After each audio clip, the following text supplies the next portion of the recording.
Buenas noches, ¿cómo están? Le damos gracias a Dios por la oportunidad de reunirnos una vez más. Y de verdad que es emocionante, no hay palabras para explicar porque la pandemia nos enseña a encerrarnos, pero la Biblia nos exhorta a salir, ¿verdad? A salir y hablar de Jesús, a salir y predicarle las buenas nuevas a las personas que están allá afuera necesitadas de una palabra. Así que yo le doy gracias a Dios por la oportunidad. De verdad que es un privilegio poder hablar de Él, preparar el mensaje que Dios puso en mi corazón y yo le pido a Dios que Él cambie su vida de la misma forma que Él ha cambiado la mía y cómo Él le habla a uno en cada mensaje, en cada versículo, a pesar de que ya lo hayamos leído una y otra vez. Cada versículo, cada mensaje, hay un momento en la vida que impacta nuestro caminar con Dios. Porque vivimos situaciones diferentes y a veces ya leímos un pasaje, pero cuando estamos pasando por cierta situación y lo volvemos a leer, ese es el momento, esa es la medicina, ese es el vaso de agua que Dios había preparado para nosotros a través de la palabra. Así que la Biblia es el libro más antiguo, el más viejito podríamos decir, pero es el libro más poderoso para cambiar nuestro presente. Y yo no sé si a usted le ha pasado, pero a veces los que en algún momento han ido a algún concierto y tienen altas expectativas y han hecho todo para ir y resulta que de repente no sucedió de acuerdo a lo que esperábamos y entonces se nos baja el ánimo, ¿verdad? Decimos, deberían devolver la plata porque no funcionó, no era lo que esperábamos. El cantante no estaba afinado, se le olvidaba la letra, muchas cosas, ¿verdad? Pero la verdad es que a Jesús no le pasaba eso. Jesús era totalmente diferente. Él ponía un pie en el lugar y las cosas cambiaban y todo se transformaba. La mente de las personas empezaba a revolotear de una manera diferente porque Él no solo llevaba un mensaje, no solo era el heraldo que anunciaba algo, Jesús era el mensaje. Y como Él era el mensaje, el reino de los cielos irrumpía en ese lugar, se posicionaba en ese lugar y cosas grandes pasaban. Hasta los demonios temblaban con solo sentir la presencia de Dios. Así de poderoso era Jesús cuando llegaba a un lugar. Todo el mundo se asombraba, se maravillaba de aquello que veían sus ojos, porque el reino de los cielos, cuando Jesús llegó, estaba ahí, al alcance, a la mano. Y nosotros tenemos que creer eso, tenemos que hacer eso parte de nuestra vida. Cuando nosotros invocamos el nombre de Jesús, el reino de los cielos debe de invadir, de cambiar la atmósfera en la cual estamos en ese momento. Porque eso va a cambiar lo que solo el nombre, sobre todo nombre, puede hacer: Jesús. Y me encantan los evangelios porque los evangelios hablan de la vida de Jesús, de lo que Jesús hizo, de con quién Jesús habló, con quién caminó, cuál tierra pisó. Todo eso hablan los evangelios. Mire, por ejemplo, el libro de Mateo está escrito para los judíos. Y si usted empieza a leer el libro de Mateo, le describe todo el linaje de Jesús, porque los judíos necesitaban entender que Jesús venía del linaje de David. Y empieza con ese detalle, pero si usted se va a Marcos, al evangelio de Marcos, Marcos va a la acción. Él no habla del linaje de Jesús, él va de una vez a la acción, a lo que Jesús empezó a hacer en su ministerio. Y el evangelio de Juan es algo más íntimo. Es algo más, muestra la intimidad de Jesús con el Padre. Nos muestra que Jesús era el verbo, dice. Era el verbo encarnado. ¿Qué significa eso? Eso significa que era Dios hecho carne, hecho hombre. Jesús representaba a Dios en la tierra, pero también representaba a los hombres delante de Dios, porque Él murió por nosotros. Juan nos habla que Jesús era el Mesías. Y nos explica que Él era el Cristo que todo el mundo estaba esperando, el que iba a cambiar al mundo. Jesús hizo en todo su ministerio lo que daba fe que Él era el Mesías, que Él era el Hijo unigénito, que Él vino a quitar el pecado del mundo y que todo aquel que ponga su fe en Él y lo haga su Señor, será salvo. Eso es lo que nos explica el Evangelio de Juan. Y hoy vamos a estar hablando del capítulo 5 del libro de Juan, de cuando Jesús sana a un inválido.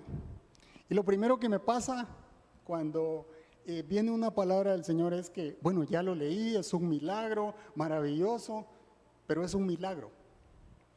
Pero cuando empezamos a escudriñar la palabra, a estudiar la palabra, ¿qué quiso decir Juan en este milagro? Empezamos a encontrar cosas maravillosas, de verdad. El capítulo 5 de Juan describe un parteaguas, un antes y un después. El capítulo 5 nos explica el momento en el cual los judíos empiezan a perseguir a Jesús para matarlo.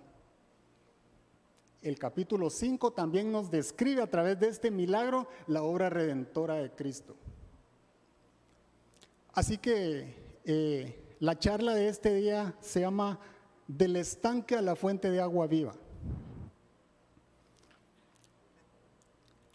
Y vamos a poner esto en las manos del Señor. Así que yo le voy a pedir que cierre sus ojitos un momentito y pongamos esto en las manos de Cristo. Ven, Espíritu Santo, que este sea el momento que tú preparaste para nosotros. Sorpréndenos como solo tú lo sabes hacer, Señor. Así como lo hiciste, Señor, en ese estanque, yo te pido que hables a nuestra vida, a nuestro corazón. Te pido que nos levantes de cualquier situación que estemos pasando, Señor, de necesidad. Háblanos, hable en nuestros oídos, Señor, y que podamos escuchar tu palabra, Señor. Abre nuestros ojos, Señor, y que podamos verte, que podamos disfrutar de lo que tú tienes esta tarde, esta noche para nosotros, Señor.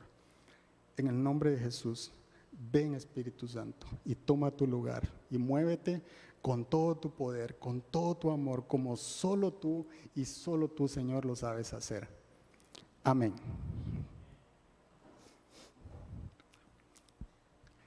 Del estanque a la fuente de agua viva, eso es lo que vamos a aprender en este día. Así que si usted trajo su Biblia, y si no, vamos a estar proyectando los versículos. Juan 5, del 1 al 15, un poco largo, pero es necesario que lo leamos para que podamos analizar y estudiar lo que el Señor tiene para nosotros en este día. Juan 5, del 1 al 15 dice: Jesús sana a un inválido. Algún tiempo después se celebraba una fiesta de los judíos y subió Jesús a Jerusalén. Había allí, junto a la puerta de las ovejas, un estanque rodeado de 5 pórticos, cuyo nombre en arameo es Betzatá, o Betesda, o Betsaida, es la misma palabra. En esos pórticos se hallaban tendidos muchos enfermos, ciegos, cojos, paralíticos. Entre ellos se encontraba un hombre inválido que llevaba enfermo 38 años. Cuando Jesús lo vio allí tirado en el suelo y se enteró de que ya tenía mucho tiempo de estar así, le preguntó: ¿quieres ser sano? Señor, respondió, no tengo a nadie que me meta en el estanque mientras se agita el agua, y cuando trato de hacerlo, otro se mete antes. Levántate, recoge tu camilla y anda, le contestó Jesús. Al instante aquel hombre quedó sano, así que tomó su camilla y echó a andar. Pero ese día era sábado. Por eso los judíos le dijeron al que había sido sanado: hoy es sábado, no te está permitido cargar tu camilla. El que me sanó me dijo: recoge tu camilla y anda, le respondió. ¿Quién es ese hombre que te dijo recógela y anda? Le interpelaron. El que había sido sanado no tenía ni idea quién era, pero Jesús se había escabullido entre la mucha gente que había en el lugar. Después de esto, Jesús lo encontró en el templo y le dijo: mira, ya has quedado sano, no vuelvas a pecar, no sea que te ocurra algo peor. El hombre se fue e informó a los judíos que Jesús era quien lo había sanado.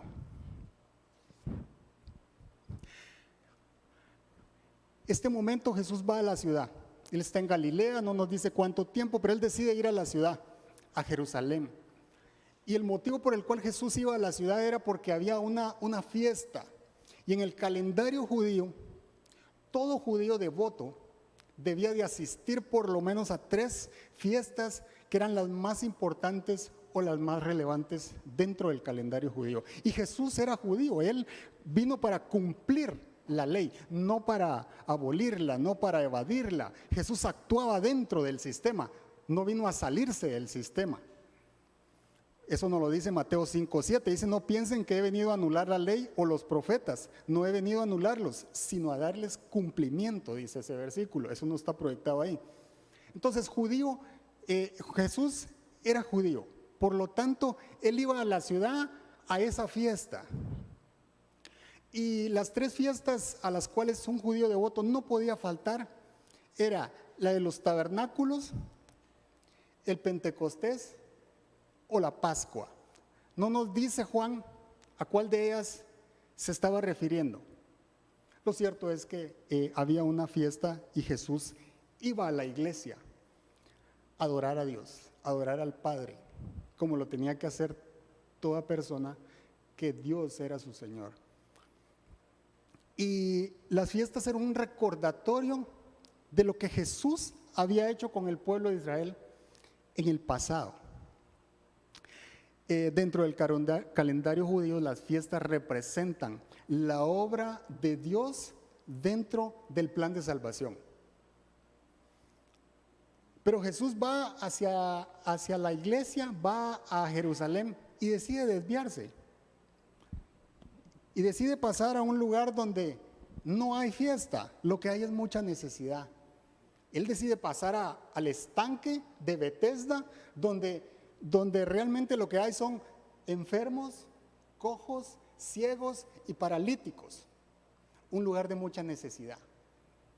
Yo no sé si usted se ha puesto a pensar, pero bueno, si a mí me invitan a una fiesta, voy hacia esa fiesta, no pasa por mi mente pasar por algún lugar donde hay todo lo opuesto, donde hay mucha necesidad. El versículo 2 dice: había allí, junto a la puerta de las ovejas, un estanque rodeado de 5 pórticos, cuyo nombre en arameo es Betzatá. Mire, de verdad, la Biblia es un libro que cada detalle, cada palabra tiene un significado relevante para nuestra vida. Y eso es lo que vamos a estar aprendiendo. Lo lindo que es de verdad aprender de lo que el Señor nos quiere decir en su palabra. ¿Y qué es un estanque? Un estanque es una cavidad donde se conserva el agua. Solo hay 2 formas de conservarla: mediante la lluvia o mediante un manantial. Y entonces Jerusalén padecía mucho de sequía. No sé cómo se dice, ya me hice bolas. Pero el estanque básicamente lo que hacían era captar el agua, porque era un lugar de mucha sequía. ¿Y qué significa Betesda? Betesda es lo mismo, son 2 palabras. Bet significa casa y Esda con H significa misericordia. Ese estanque se llamaba Casa de Misericordia. Pero por las personas que estaban en ese lugar, no parecía casa de misericordia, parecía casa de miseria, porque lo que allí había era mucha necesidad. Y estudiando la palabra, encontré algo muy simple que los teólogos han llegado a concluir. Número 1, que el significado de la palabra es casa de misericordia, pero Jesús representa la misericordia. Estaba rodeado por 5 pórticos que representaban el Pentateuco, es decir, los 5 primeros libros de la Biblia. El paralítico representaba a Israel. Los 38 años representaban el tiempo que el pueblo de Israel, después de haber llegado cerca o a la orilla de la tierra prometida, pasó deambulando 38 años por no obedecer lo que el Señor les había mandado. Y el agua representaba el bautismo. Y eso me impresionó, porque todo casa de una manera muy linda. Este no era un milagro cualquiera. El Señor lo que nos está revelando en esta palabra es su plan de salvación. Y la primera cosa que llamó mi atención es que lo que es imposible para el hombre es posible para Dios. Y mire, déjeme decirle una cosa. habían enfermos, cojos, ciegos y paralíticos en ese lugar. Pero déjeme decirle que el milagro al cual se refiere era imposible. Primero había fiesta. Que alguien, que el ángel bajara, no sé, que sucediera ese milagro ese día que era de fiesta, estaba bien difícil. El ciego no podía ver y los enfermos, los paralíticos y los cojos tenían dificultad para moverse y zambullirse en el estanque. El milagro ocurría solo para el primero, que se metía cuando el agua se agitaba. La probabilidad era casi nula. En otras palabras, había que tener el traje de baño puesto, porque uno no sabía el momento en el cual el agua se iba a agitar, ¿verdad? Y eso me lleva al ejemplo cuando nosotros nos movimos del pueblo a la ciudad. Y yo recuerdo que, como pasa aquí y en todas las ciudades, ¿verdad? Siempre hay lugares donde el agua es muy escasa. Donde nosotros vivíamos, el agua era súper escasa, entonces había que agarrar agua en la noche. Y mi mamá agarraba agua en la noche en los estaños de plástico o toneles, le decimos nosotros, de plástico, y entonces usted agarra agua en la noche. Eso no es el problema es que al otro día había que bañarse con esa agua que había pasado llevando el sereno toda la noche. Entonces, ¿sabe qué pasa? Uno se levanta a las 5 o 6 de la mañana y agarra, cuando eso es de verdad. Pero ¿sabe qué le digo yo? Yo entendí que ahí el Señor me estaba llamando, porque de verdad, cuando yo me bañaba, el Espíritu Santo me tocaba de una manera. ¿Sabe por qué? Porque siempre empezaba a temblar. De verdad. Mire, esa agua tenía algo especial. ¿Sabe por qué? Se le iba a uno la pereza, el estrés, la depresión. O sea, estaba tan helada que esa agua estaba ungida de verdad.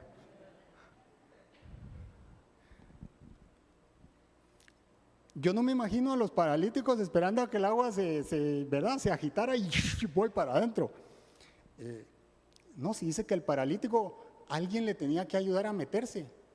Y si los otros están esperando lo mismo, ¿quién me ayuda? ¿Cómo me meto? El milagro era imposible porque también era sábado. Luego vamos a aprender por qué el sábado. Lo menciona el versículo Éxodo 20:10, nos relata que mismo Dios les había dicho que el sábado era el día de reposo y que no tenían que trabajar. Lo que no nos dice es qué tipo de trabajo. Quizá el trabajo no remunerado, pero como todo lo tergiversamos y lo hacemos a nuestro modo, entonces terminamos cambiando lo que la Biblia nos quiere decir. En otras palabras, podía tener ganas de meterse. Podía incluso meterse primero el que tenía necesidad o el que quería el milagro. Pero ¿y si no sabía nadar? Salado también. Sanado, pero muerto porque no podía salir. O sea, en otras palabras, el milagro era imposible para los que estaban ahí. 0 chances, 0 probabilidad. Y eso me encanta, porque ¿sabe qué significa la palabra enfermo? El original, cuando habla de enfermos, ciegos, cojos y paralíticos, el original dice la palabra enfermo. ¿Y sabe qué significa enfermo en el original? Significa impotente, que no puede. ¿Y sabe cómo somos nosotros sin Cristo? No podemos. Alejados de mí, dijo Jesús, nada podemos hacer. Entonces los que estaban ahí literalmente eran impotentes, no podían agarrar el milagro. Y el milagro no sucedía cada 5 minutos, eso no nos describe Juan. De vez en cuando, de cuando en cuando. Entonces había que pasar esperando y de todos modos a alguien más, como le pasaba al paralítico, se mete antes. Entonces, salado, no hay milagro. A veces nos tocan pasar situaciones difíciles. Nosotros tenemos unos amigos en Guatemala que tuvieron que esperar 18 años para poder ser papás. Ellos asisten a la viña en Guatemala donde estuvo Fito y Jazz. Ellos se llaman Débora y Jorge y de verdad son un testimonio tan lindo para nosotros, porque de verdad en algún momento uno dice, ya no va a pasar. 18 años esperando a ser papás. Pero yo quiero llamar su atención con algo. ¿Le ha pasado algo similar? Donde usted ha estado y dice, aquí no puedo hacer nada. De verdad, ya no hay nada que hacer. Ya perdí la esperanza. No sé qué hacer, no sé quién me puede ayudar. Y la respuesta es que Dios va a permitir que nosotros pasemos por esas situaciones. Esas situaciones en las cuales no podemos manejarlas, no sabemos qué hacer y no podemos solucionarlas. ¿Y sabe por qué? Porque en cada una de ellas Dios quiere revelarse a nuestra vida. Dios quiere mostrarnos quién es Él a través de esas situaciones. Porque cuando nosotros no podemos, Él sí puede. Y ese es nuestro Dios. Lucas 18:28.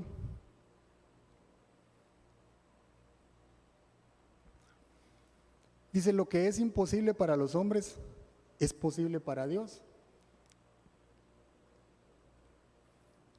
Y Juan nos presenta al Mesías y los milagros eran una señal del reino. Eran una señal de que Jesús había traído el reino. Que el reino estaba allí, al alcance. Y ese milagro en el estanque de Betesda era una muestra de que Él es el Mesías, de que Él es el Dios Todopoderoso que ellos estaban esperando.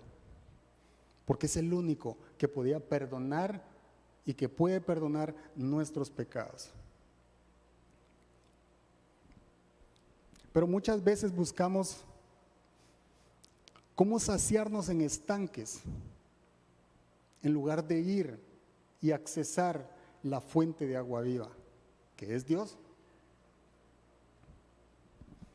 Jesús decide desviarse al estanque para pasar por este lugar. Y miren lo que dice el versículo 3. Dice, en estos pórticos se hallaban tendidos muchos enfermos. No era uno. Según los arqueólogos y las dimensiones del lugar, calculan que aproximadamente cabían 3,000 enfermos. Y la gente tenía una esperanza de conseguir su milagro en ese lugar. Y lo que sucede es que había un mito, una leyenda urbana, una superstición que la gente creía. Y mire, si usted va a la versión internacional, la última parte del versículo 3 y el versículo 4 no aparecen en el contexto normal, pero si usted va, se fija, hay una notita, y si va, esa notita nos lleva al pie de la página, y en el pie de la página está lo que voy a leerles. Al final del versículo 3, después de que describe en estos pórticos se hallaban tendidos muchos enfermos, ciegos, cojos y paralíticos que esperaban el movimiento del agua. Eso es lo que hacían, el movimiento del agua así lo describe. Y el versículo 4 dice, de cuando en cuando un ángel del Señor bajaba al estanque y agitaba el agua. El primero que entraba en el estanque después de cada agitación del agua quedaba sano de cualquier enfermedad que tuviera. Eso es porque en los manuscritos originales esta parte no aparece. Por eso las nuevas versiones lo tienen como una nota, ¿verdad? Entonces, no es que lo eliminaron, para estar claros. ¿Y qué es lo que pasa? Lo que pasa es que la gente había creído esto, porque el estanque, Jerusalén era un lugar de mucha sequía, entonces no era que llovía tanto, entonces el estanque no podía ser lleno por la lluvia, ¿verdad? Seguramente estaba conectado con un manantial. Y entonces yo no sé si usted ha visto cuando el agua nace en un manantial y hace borbollos de agua así, ¿verdad? Seguramente eso era lo que ocurría abajo en el estanque y habían creado la superstición, la leyenda urbana de que cuando eso pasaba, el milagro ocurría el primero que se metía. Y eso lo crearon las personas, porque somos muy dados a la superstición, a creer cosas que no son ciertas, a buscar en otro lugar lo que solo Dios nos puede dar. Y eso nos pasa ahora. Nos pasa que tenemos un problema, tenemos una situación difícil y lo primero que hacer es ir a tomarnos media hora en Facebook para publicar la desgracia que estamos pasando. Vamos a Instagram y pareciera como que Facebook o Instagram tienen un pañuelo o algo que secan nuestras lágrimas o que nos van a curar o que algo va a pasar, alguien va a leer este mensaje y algo me va a pasar, pero no es así.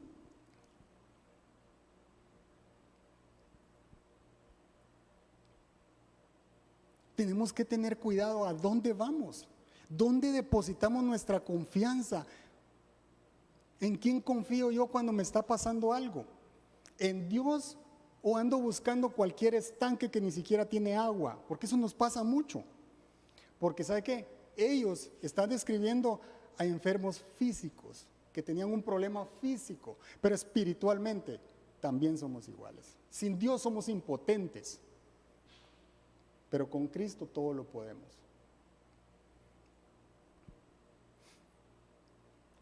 Hemos llegado al extremo que hay iglesias evangélicas que venden frasquitos, que supuestamente tienen un aceite, que alguien oró por él y está ungido. Tenemos iglesias que muchas veces venden un pedacito de trapo que supuestamente es un manto, o el pedazo de un manto, que algo va a pasar cuando yo o me unja con ese aceite o me pase ese trapito por el cuerpo. Y eso no es cierto. Eso no es cierto. El poder no reside en el estanque, el poder reside en Cristo. El que estaba irrumpiendo en ese estanque tiene una razón de estar ahí. Y ese es Jesús. Nos vamos a ir un poco más atrás y mire lo que dice Jeremías 2:13. Muchísimos años atrás. Y dice Dios hablándole al pueblo, Jeremías 2:13, dice: 2 son los pecados que ha cometido mi pueblo. 1, me han abandonado a mí, fuente de agua viva. No un estanque, fuente de agua viva. Y han cavado sus propias cisternas rotas que no tienen agua.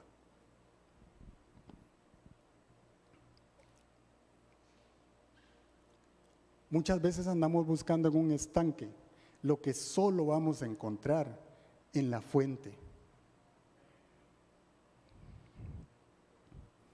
Y así somos sin Dios. Somos impotentes. Zacarías 13:1 profetizó este momento y me encanta eso. Zacarías 13:1, muchos años antes, Zacarías está hablando de lo que iba a pasar en este estanque. Miren lo que dice, en aquel día se abrirá una fuente. ¿Para qué? Para lavar el pecado y de la impureza a la casa real de David y a los habitantes de Jerusalén. Y déjenme decirle algo, Betesda era el lugar de la esperanza, era el estanque en lo cual los impotentes tenían su esperanza, pero el que cruzó en esa puerta de las ovejas, yo no sé si usted sabe, pero en ese lugar era donde se comercializaba a los corderitos que iban a ser sacrificados año con año para expiación de los pecados, pero el que cruzó ahí fue el Cordero de Dios, que quita el pecado de una vez y para siempre. Ese es Jesús. Ellos confiaban en que el ángel del Señor bajara y agitara el agua, pero Jesús es el creador de los ángeles. Él no era un ángel, Él es el creador de los ángeles. El estanque representaba la esperanza, era una porción de agua, pero Jesús es la fuente de la que habla Zacarías. De Él brotan ríos de agua viva y los deposita en nuestro corazón. Él no era una porción de agua, Él es la fuente, representa la fuente de todo poder, la fuente de agua viva que nosotros necesitamos. Y nosotros necesitamos entender la grandeza de Dios. El estanque representaba la esperanza para un milagro, pero Jesús no solo representa un milagro, Jesús representa la salvación, la vida eterna. Todo lo que nosotros necesitamos está en Jesús. Esa era la diferencia entre el estanque y la fuente.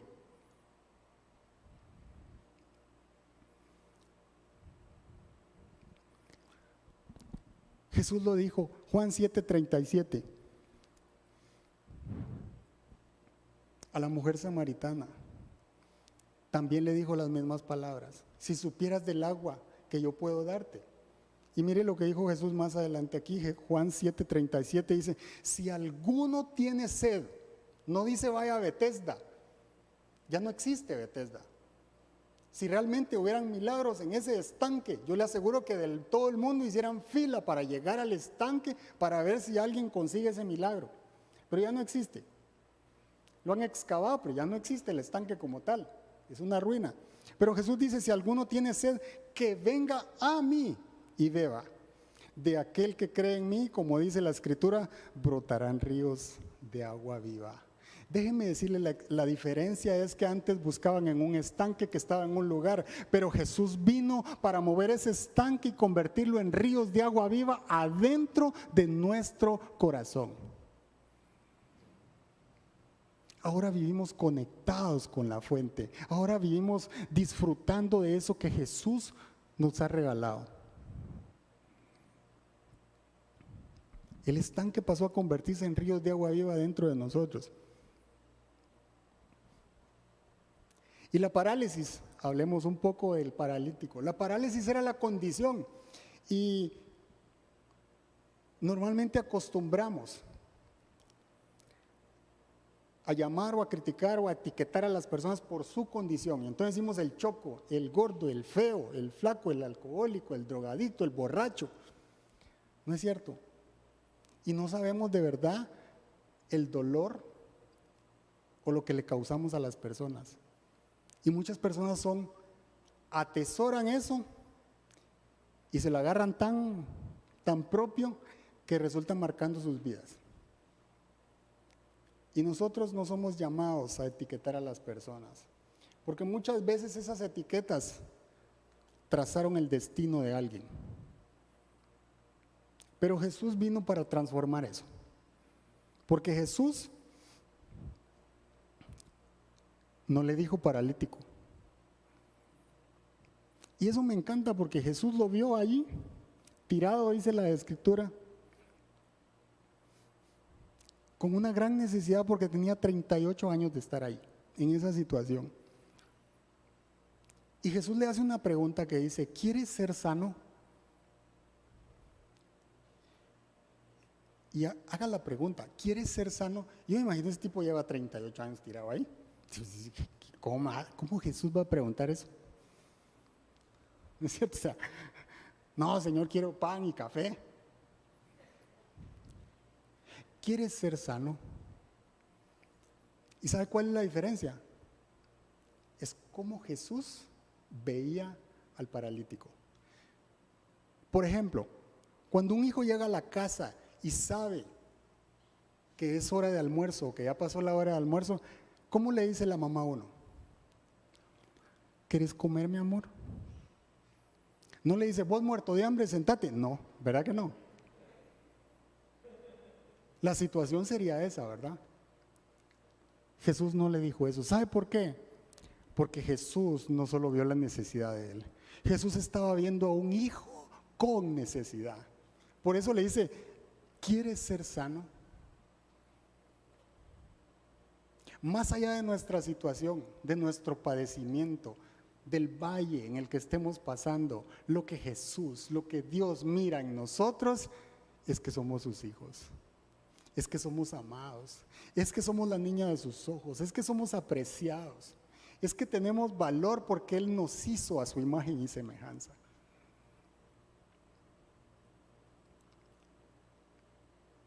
¿Quieres ser sano? Y el versículo 7 dice cómo le respondió el hombre. Miren, no tengo quien me meta. No tengo quien me meta en el estanque mientras se agita el agua. Es el versículo 7. Y cuando trato de hacerlo, otro se mete antes. Entonces, mala suerte. O sea, no sé cuándo le iba a llegar el milagro, pero en otras palabras, impotente.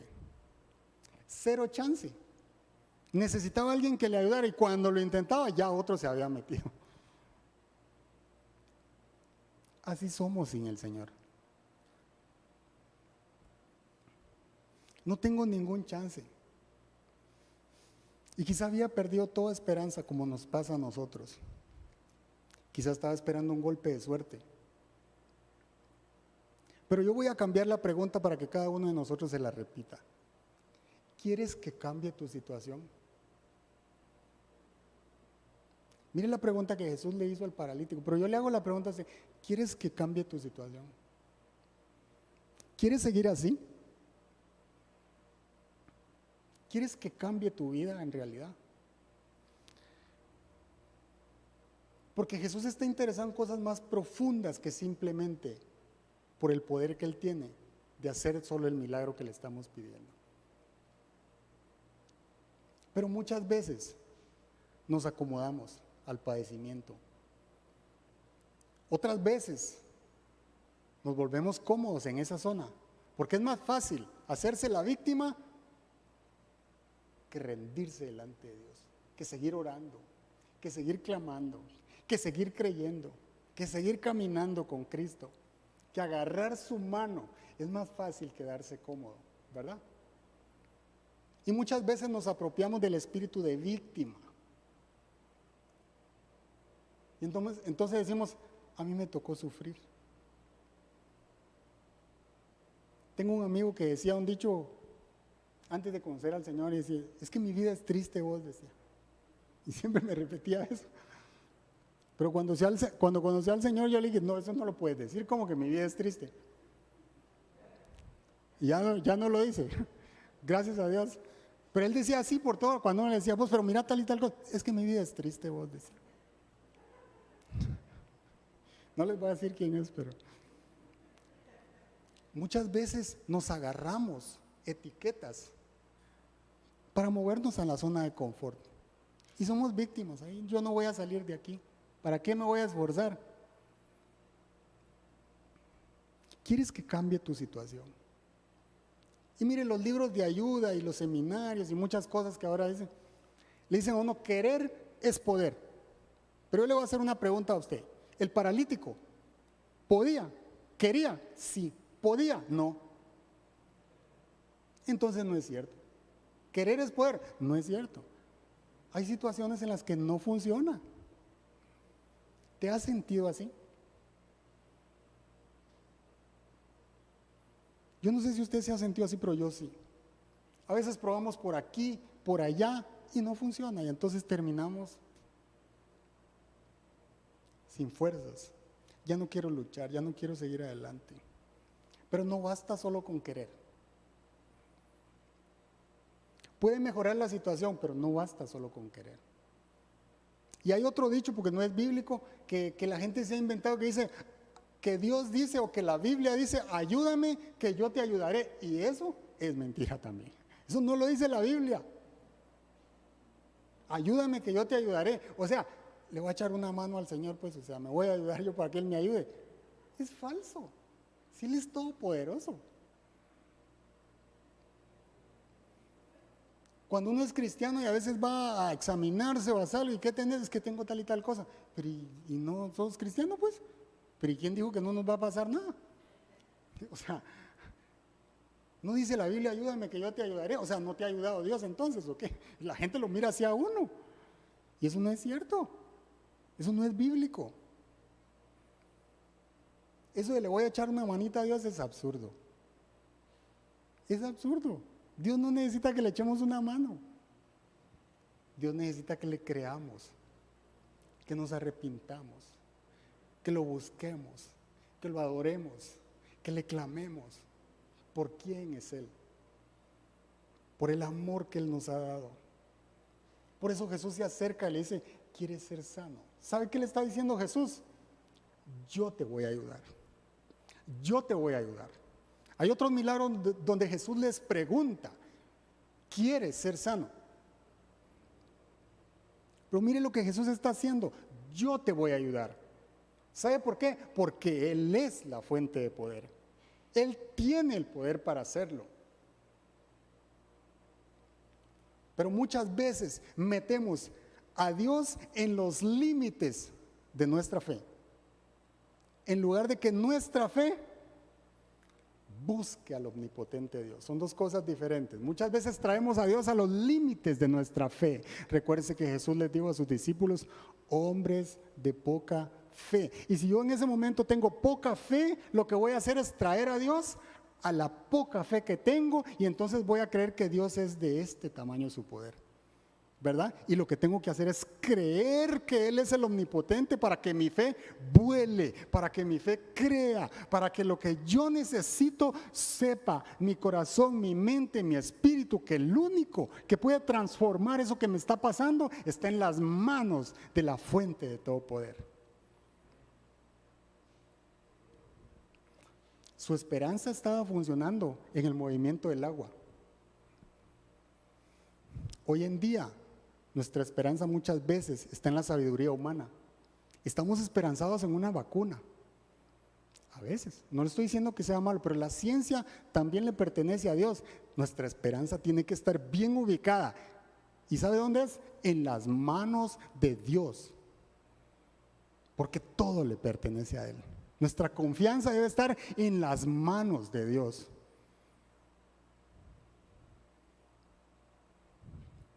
Ese es el lugar correcto.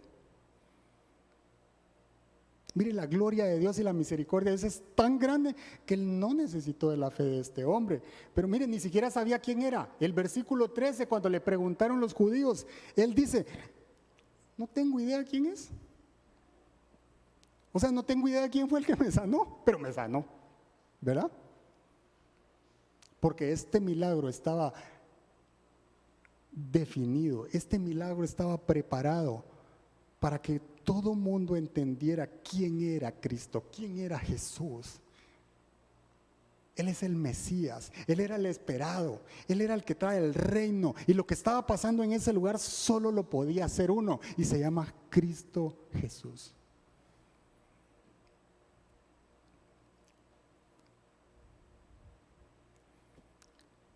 Craig Groeschel es un pastor de Estados Unidos que dice, nunca subestimes cómo Dios puede hacer algo grande a través de un pequeño acto de obediencia. Me encanta eso. Porque muchas veces no creemos, pero sí sabemos lo que dice la Biblia que debemos hacer. Haga lo que dice la Biblia. Porque ese pequeño acto de obediencia va a agradar a Dios. Y eso era lo que estaba pasando aquí. La compasión y la misericordia de Dios es tan grande que mire, el versículo 8 dice,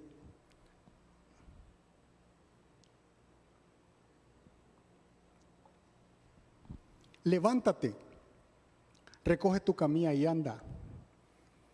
Fito decía en la oración, despiértate.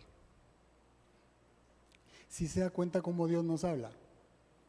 Mire, Dios prepara los momentos. Desde la adoración el Señor está hablando, despiértate. Y aquí el versículo dice, levántate, recoge tu camilla y anda, le contestó Jesús. Versículo 9, al instante aquel hombre quedó sano, así que tomó su camilla y echó a andar. Pero ese día era sábado. Lo que Jesús le dijo no fue, ¿querés levantarte, mijo? Así como le dicen las mamás a uno, levántese mi amor, ya es tarde.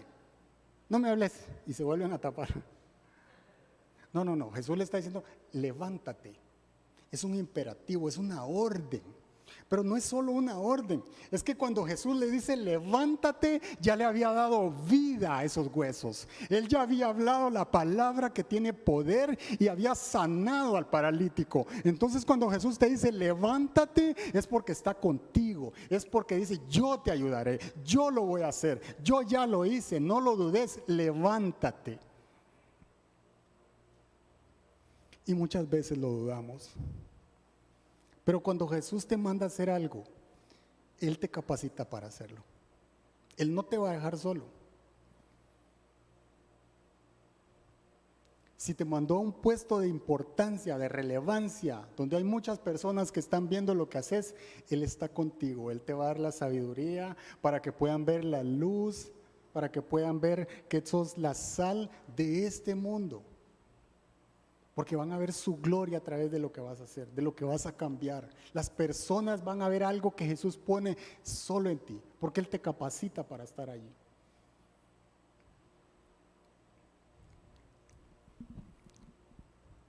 Pero muchas veces nos aferramos al no puedo.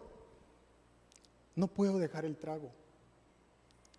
No puedo dejar de ser infiel. No puedo dejar la pornografía. No puedo dejar esto. No puedo dejar lo otro.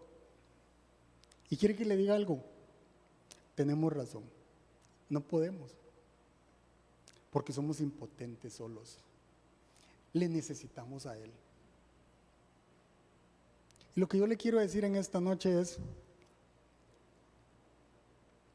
acompaña a Cristo cuando va a tomar la decisión. Cuando está a punto de ser infiel, dígale: Jesús, vamos juntos. Y me dice qué le pasa. Cuando se va a echar el trago que usted sabe que lo va a descomponer, dígale: Jesús, echémonos un trago. Dígaselo. Cuando sabe que está a punto de entrar a la página que no tiene que entrar, antes de darle clic, dígale: Jesús, ayúdame a darle clic, y me va a decir lo que le va a pasar. ¿Sabe qué le va a pasar? Que se va a dar cuenta que con Cristo sí lo puede hacer. Porque se va a acordar que Él murió por ese problema, Él murió por ese pecado, y porque Él puede sanarlo de cualquier situación en la que usted esté pasando. Él puede transformar nuestros momentos más oscuros en el mejor amanecer. Pero tenemos que creerle. La pregunta es: ¿en dónde estamos buscando? ¿A quién estamos buscando? ¿Vamos a seguir impotentes o vamos a buscar a la fuente de agua viva? ¿Vamos a seguir hundidos en el estanque o vamos a buscar a la fuente de todo poder? El testimonio habla del reino de los cielos en mi vida. Mire qué importante es cuando Dios ha hecho algo en nuestra vida, por muchas razones. El testimonio habla de lo que Jesús decía: el reino de los cielos está aquí. Versículo 10 dice: por eso los judíos le dijeron al que había sido sanado: hoy es sábado, no te está permitido cargar tu camilla. Imagínense. ¿Qué pregunta más absurda? La camilla representaba, la camilla o el lecho, era como la chamarra, la alfombra que cargaban las personas paralíticas, que alguien se las cargaba para irse a posicionar al lugar donde les daban el limosna. Eso lo etiquetaba como un impotente. Y Jesús le dijo: toma tu camilla, toma tu lecho y echa a andar. Y eso me encanta porque yo no sé si usted recuerda el milagro cuando los 4 amigos meten al paralítico por el techo y Jesús está en una casa y irrumpe la reunión de Jesús y Jesús lo sana. La camilla representaba que él estaba enfermo, que alguien se la tenía que cargar. La misma situación y la misma necesidad que él tenía de que alguien lo metiera en el estanque para recibir el milagro. La misma situación para que los amigos rompieran el techo y lo metieran para que Jesús lo sanara. Pero muchas veces somos más religiosos que creyentes.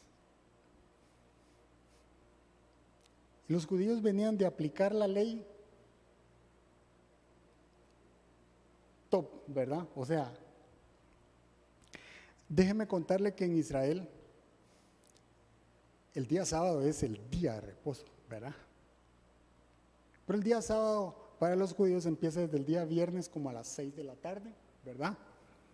Desde que oscurece, ahí empieza el siguiente día. Y entonces hay hoteles que tienen un ascensor especial que empieza a funcionar a partir del viernes en la tarde por el reposo, ¿verdad?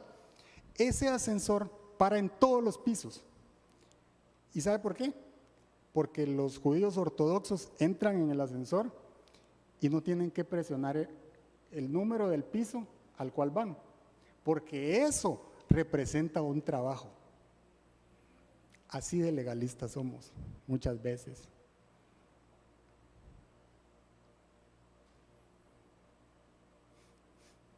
Y no solo ellos, nosotros también. Yo no sé si a usted le ha pasado, pero muchas veces salimos a la ventana, ¿verdad? Así muy espirituales y vamos a orar, ¿verdad, Señor? Qué lindo este día. Y de repente escucha un ruido y aléjate de mí, Satanás. Y le echamos la culpa al diablo, y tal vez es el gato que botó algo, el perro que movió algo. Somos muy supersticiosos. Yo me imagino a Satanás diciendo: pero si no te estoy haciendo nada y estás protegido, ¿qué te pasa? Somos muy supersticiosos.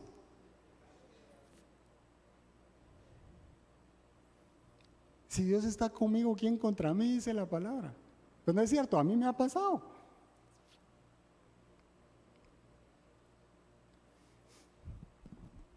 Los religiosos andaban buscando qué hacer, quién pecó, quién violó la ley. Mire lo que le están diciendo a alguien que llevaba 38 años sin caminar. No te está permitido llevar la camilla porque es sábado. O sea, el milagro no les importaba. O sea, que ese tipo haya recibido su milagro después de 38 años no era importante. Lo importante fue que la ley se está violando. Y muchas veces andamos, ¿verdad? Viendo quién peca, viendo quién cayó, viendo quién falló, en lugar de andar buscando cómo extender la misericordia de Dios. Y eso nos pasa, muchas veces la gente es más dañada en la iglesia que afuera de la iglesia.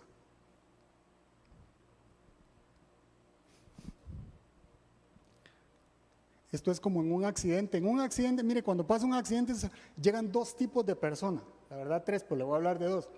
Mire, los primeros que llegan, los policías o el OIJ, ¿para qué? Para determinar quién es el responsable, quién es el culpable. Los segundos que acuden al accidente son los cuerpos de socorro. Ellos no andan buscando quiénes son los culpables, ellos andan buscando cómo salvar la vida de las personas que tuvieron el accidente.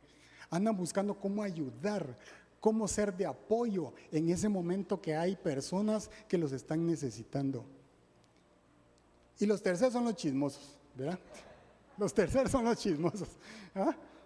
Las colas, las presas que se hacen por ir abriendo la boca porque algo pasó y cuando uno pasa, pero ya pasó, ni vi qué pasó. Exacto. ¿Ah? Queremos enterarnos de lo que no nos interesa. Pero yo le hago una pregunta, ¿qué clase de cristianos somos nosotros? De los que anda buscando quién es culpable, quién es responsable, o de los que extiende misericordia, del que levanta al caído, del que sabe que hay un hermano que está pasando por un momento difícil y le dice, yo te puedo ayudar con un diario, yo te puedo dar una ofrenda. ¿Qué clase de cristianos somos nosotros?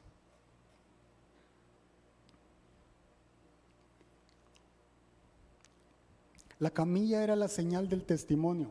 Por eso Jesús le dice, agarra la camilla y anda, camina, que miren lo que acaba de pasar en este lugar. Yo le voy a decir una cosa. Cuando nos caigamos, asegurémonos de no caer para atrás. Cuando nos caigamos, que van a pasar muchas veces, asegurémonos de no caer hacia atrás. Que nuestras rodillas sean el impulso para caer hacia adelante, para que sigamos creyendo, para que sigamos clamando, porque la palabra dice, el que se humilla será exaltado, el que clama, Dios le responde. El que busca, encuentra. Y el Salmo 126:5 dice, el que siembra con lágrimas, con regocijo, va a cosechar. No dejes de creer, no dejes de orar. Dios no está tarde, Dios no está demorado. Él todo lo hace a tiempo, todo lo hace perfecto. No dejes de clamarle porque Dios va a usar tu testimonio, Dios va a usar tu camilla, Dios va a usar tu lecho para cambiar la vida de otras personas. Dios va a usar tu situación para hablarle a otros. Dios va a usar lo que te está pasando para llevar bendición y para que otras personas puedan llegar a sus pies. Por muy doloroso que parezca. Porque Jesús lo que nos está diciendo aquí es, ya lo hice. Ya lo hice. Yo morí por ti. Yo me entregué por ti. El propósito de los religiosos era matar a Jesús. Ni siquiera el paralítico. ¿Quién fue el que te dijo que agarraras tu camilla y caminaras? Se referían a Jesús. ¿Sabe por qué? Porque ese milagro solo lo podía hacer el Mesías. Y entonces eso les cambió, no les casaba en su forma de pensar. Pero Jesús vino para cumplir la obra del Padre. ¿Cuántas veces o cuántos de nosotros estamos postrados, tirados? Y el Señor dice, yo ya lo hice. Yo ya fui a la cruz por ti. Yo morí por ti. ¿Dónde estamos buscando encontrar la solución a nuestros problemas? ¿En el estanque o en la fuente de agua viva? ¿Estamos buscando en el yoga, en el chakra, en las cartas, en Facebook, en Instagram, en cualquier otra cosa? ¿O estamos aferrándonos a lo que dice la palabra de Dios?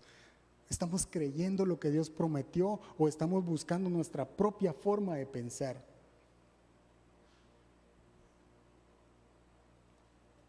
Y quiero que se pongan de pie para concluir.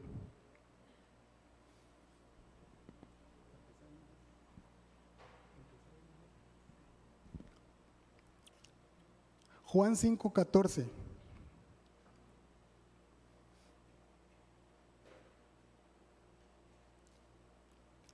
Ninguna situación que estemos pasando es imposible para Dios. Este milagro lo que nos habla es que no es un milagro cualquiera, es que lo que pasó ahí estaba preparado para que el Mesías empezara a inaugurar el reino de los cielos en la tierra. Eso era parte de su gloria. Eso que estaba sucediendo en ese estanque solo lo podía hacer uno, y ese era Cristo, ese era Jesús. Y lo que te está pasando a ti, solo Jesús lo puede sanar.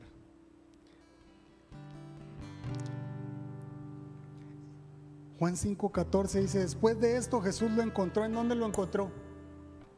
En el templo. Jesús lo encontró en el templo. No lo sanó en el templo porque estaba en el estanque, pero dice lo encontró en el templo. Cuando le dijo, toma tu camilla y echa a andar, ¿para dónde agarró? Para la fuente. Agarró para el templo. ¿Sabe por qué? Primero no sabía quién era. Y Jesús le vuelve a hablar y le dice, mira, ya has quedado sano, ya puedes caminar, ya puedes correr. No vuelvas a pecar, no sea que te ocurra algo peor. Un hombre impotente encontró al Dios omnipotente, al que puede hacer todo. Y para Dios 38 años no era un problema. Como no es un problema resolver tu situación, por muy oscura que parezca, por muy complicada que parezca, Él fue a la cruz por ti. Él es el creador, Él abre camino donde no lo hay. Él abre puertas donde han estado cerradas. Solo Cristo puede interrumpir tu agenda, solo Cristo puede irrumpir en tu cosmovisión, en tu forma de pensar.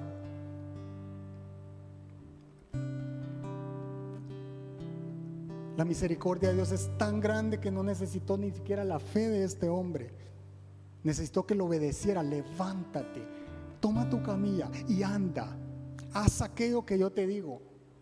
Haz aquello que te estoy ordenando, porque en Él hay vida, en Él hay esperanza, en Él todo lo podemos hacer cuando obedecemos su palabra.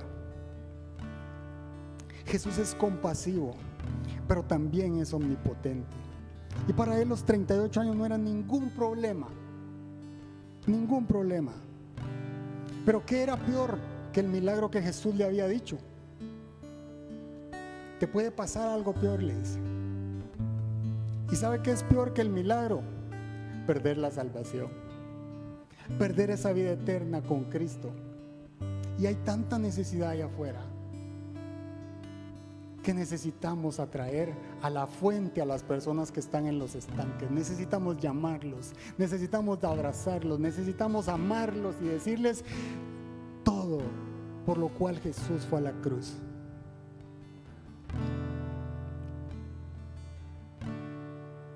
Jesús le estaba dando la oportunidad al paralítico de adorar a Dios. Por eso estaba en el templo. No hace falta que te digan que levantes tus manos para adorar a Dios. Acuérdate de dónde te sacó. Acuérdate lo que Dios hizo ya por ti, y va a ser suficiente para que levantes tus manos, para que inclines tu rostro, para que le digas: yo te amo, Señor, por lo que has hecho conmigo. Yo te amo por lo que vas a hacer. Yo creo, yo confío en aquello que tú prometiste. No hace falta que te forcen para adorar a Dios. Cierra tus ojos y díselo con tu boca. Díselo con todo tu corazón. Adóralo como tu rey, adóralo como tu Señor. Él vive, Él reina, Él está sentado a la diestra del Padre, pero Él te dice: tú eres mi hijo, tú eres mi hijo amado, yo te amo. Clama a mí y yo responderé, dice su palabra. Me encontrarán si me buscan, cuando me busquen de todo corazón, dice. Búscalo, búscalo, aprovecha este momento para buscarlo. Deposita tus sueños, si no es un problema el que tienes, deposita tus sueños en las manos de Dios, en la fuente. Dile: mi sueño es este, Señor, yo lo pongo en tus manos, Él lo va a transformar. Quizá te lo va a cambiar, pero si te lo cambia, te lo va a hacer más grande. Confía en Él. Levántate. Levántate donde has estado estacionado. Levántate del estanque en el cual has estado durante mucho tiempo, y deja que Dios te mueva a un nuevo lugar. Deja que Dios mueva tus piernas. Deja que Dios reavive tu corazón, tu espíritu, y levántate en el nombre de Jesús. Te damos gracias, Señor, por este momento. Y yo te pido, Espíritu Santo, que te muevas en este lugar. Empieza a hablarle, Señor, a cada persona en este lugar, los que están conectados. Toca sus corazones, toca sus vidas como solo tú lo sabes hacer. Muéstranos tu gloria, muéstranos quién es ese Dios omnipotente, el que todo lo puede, el único. Haz lo que solo tú, Señor, sabes hacer. Fluye en este lugar. Fluye en este lugar, llena este lugar de tu presencia, Señor. Sorpréndenos con lo que tú puedes hacer. Haz tu voluntad, Señor. Te adoramos,